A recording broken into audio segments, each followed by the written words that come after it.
Okay, everyone. The beautiful concrete. The reason I picked this topic is that every day when you go to work, almost every single one of you will pass right beside a concrete wall, a concrete building, a concrete column, a concrete statue. So concrete is everywhere. And actually, concrete is the most used man-made material in the world. So just we make them in volumes every day, so that it's everywhere. In the meantime, we kind of have a specific perception of what concrete looks like, or how concrete should be, and I want to change that today. So I want to tell you something new about concrete, which possibly you haven't seen before, you didn't know before this presentation. One forward or one back? Okay. So today I'm going to talk about what concrete is. Nothing technical, nothing scientific. Very brief information on what concrete is and how we can form concrete, fresh concrete, and then how can we form concrete using fabric. In the meantime, we're going to finish up with some fabric formwork applications. So, but by the end of this presentation, you should know what fabric formwork for concrete is. It's a technique that makes beautiful concrete. So these are typical examples of what concrete looks like normally. We have really angular shapes most of the time. Patchy colors, gray, boring, aesthetically imperfect. Most architects don't like concrete because of these. And if you want to make concrete look good, you have to go back normally and do patch up and do very expensive finishes. In the meantime, so this one is a pointer? No. So, but if you want to create anything non-angular or curvy, then you have to get into really sophisticated formwork, and they're normally disposable. So you use it once, and for the next project you can't use it. But in order to get something a little bit different and aesthetically different than what we can see, we can go use a different technique, which is called fabric formwork. Now it totally changes the idea of what concrete will look and can look. So I'm going to ask you a question. What is concrete? Stones, gravel and water, And? salt. There you go. So, yes, No, it's what would be cement. Cement. So basically, well, we normally call concrete, well, anything which is stone-like, we call it concrete, but concrete normally is an artificial stone, basically. So you mix cement, aggregates, and water, some other stuff, but we don't want to talk about that. Just water, cement, and aggregate are major components of, sorry, just go back and forth. Towards yourself. Towards myself, yeah, it's not working. Oh, of course. I hope I don't lose time on this. Anyways, so as I mentioned, cement, water, and aggregate. Once you mix these three major components together, you get this liquid, kind of a doughy, sticky material that sets in 2 hours, 2+. In order to, then you have a time frame to form this material. So you have to use formwork. Basically, you have to dictate this liquid material the way you like it, so it forms it the way you want this to be performed. Normally, what we use in industry is, in Canada, we have wood, because we have a lot of wood, so we use wood to form concrete. So you just basically make a box, pour the concrete in, and done. The advantage is that it's cheap and it's easy and it's fast, but in the meantime, wood, you have to keep buying new material after a few times of use, and you're limited to a specific, basically, cubic shape or angular material, angular final product. Then we have steel.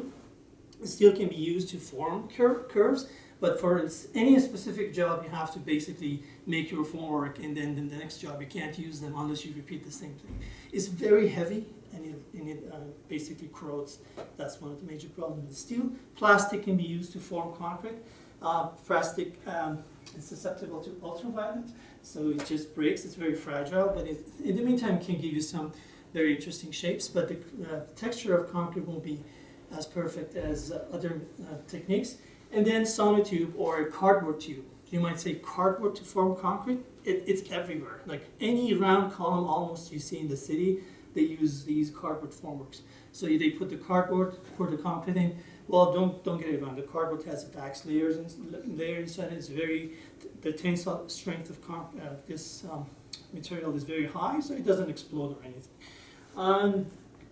Then we have fabric formwork. So fabric formwork basically takes advantages of geotextile. The geotextile is this, what you can see. It's porous, you can see it against the light, you can see there are holes. You might say, oh, so concrete gets out of this? No, it just actually allows the extra bubbles and extra excess water from concrete to get out. So that actually is either woven fabrics like these or non-woven fabric, which is a polyethylene sheet, or thick polyethylene sheet that can be used to form concrete. The advantage is that it gives you a perfect finish. So you don't deal with these imperfections that you can normally see with regular formwork. This is right beside Tim Hortons in engineering. It's just the same company. So every day you go there, you can see these imperfections. In order to get rid of that, you have to come back and use very expensive material and labor to fix it. We call it honeycomb or bug holes. This is a non-technical term people use. And once you use fabric formwork, you get a very nice texture. In the meantime, fabric formwork is 100 to 300 times lighter than regular formwork. So basically, for a house, you can wrap the whole thing in a briefcase and take it with you. In the meantime, it's 1/10 of the cost. It's much cheaper. The problems with fabric formwork is that because I'll show you a video of at the end of the presentation how you can form something with fabric. The problem is that because the mold is not rigid, like wood or plastic or metal, once the concrete is in there and it's wet, if somebody wants to kick it, it will wreck the whole thing. So we have to protect it from basically anything from outside till it's set, and then after it's set, it's good. And lack of knowledge. So people don't know how to use it, so that's where the problem is. I'm going to skip this because I didn't know it's going to be that fast.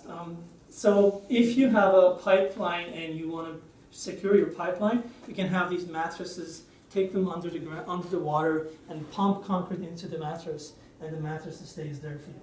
There's some fabric formwork molds, so you hang your fabric and then you pour concrete in it. I want to show you this video to you. The video is a little bit longer than 1 minute. It's 3 minutes, but it's the essence of what fabric formwork is.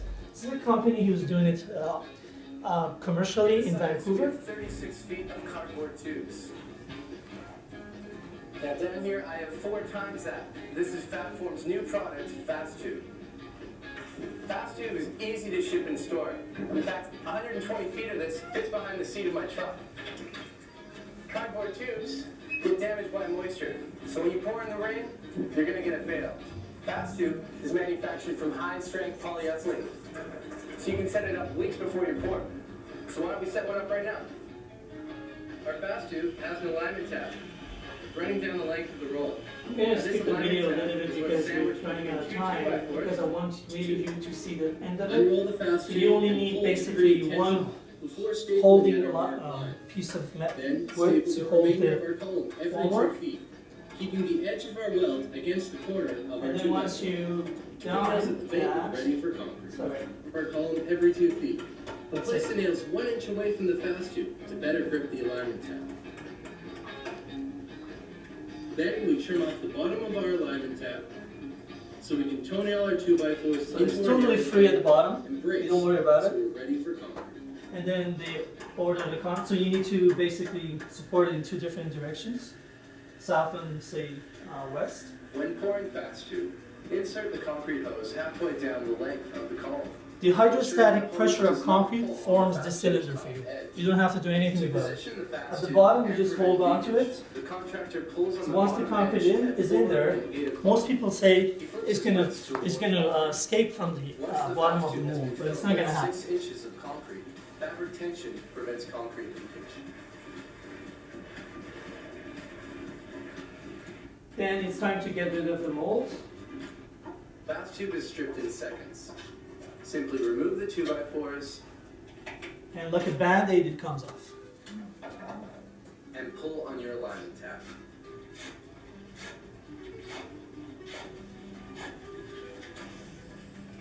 That's it. And you can reuse it. Stripped cardboard tubes are polluting our landfills. Strip Fast Tube is used as an underslab membrane, providing value for the life of your home. So, that's it. That was the last slab. So.